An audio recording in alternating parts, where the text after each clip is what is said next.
Le dossier de la charca a débuté dans le Gard il y a 20 ans. Aujourd'hui, les arboriculteurs touchés par cette maladie ont franchi une étape.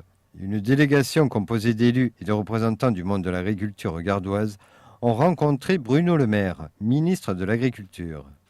Tous étaient en attente de réponses sur l'avenir des exploitations arboricoles. La principale demande, c'était déjà la nomination d'un médiateur ou d'un coordinateur national qui coordonne, je dirais, sur le terrain tous les dossiers et surtout qui viennent reconnaître sur place les gens qui sont le plus dans la difficulté, parce qu'il y a beaucoup d'exploitations qui sont en très grosse difficulté à cause de la charca et qui prennent vraiment, je dirais, leur dossier correctement et qui est des négociations pour ces gens-là qui aboutissent avec les organismes tels que la MSA et les banques, et que vraiment il y ait un plan de reconversion pour les gens qui sont le plus touchés.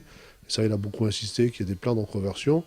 Je dirais même qu'il est allé plus loin. Il a dit qu'il faut qu'on continue à produire des fruits dans ce département. Donc il faut, je dirais, éradiquer cette maladie complètement et pouvoir faire des visites sanitaires pour pouvoir replanter plus tard des pêchers. Sur le terrain, tout le monde est, je dirais, satisfait. Maintenant, moi j'attends avec impatience la nomination de ce médiateur et qu'on ait une optique, je dirais, précise de la volonté du ministre.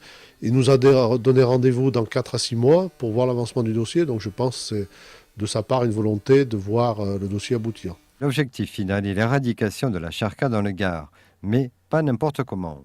Ce qui est au niveau de la charca, ça dépendra des moyens qu'on mettra et les moyens que le ministère mettra, et en particulier les moyens financiers qu'il mettra, pour vraiment, je dirais, s'attaquer à ce problème-là. On ne peut pas continuer à avoir des moyens de lutte différents d'un département à l'autre.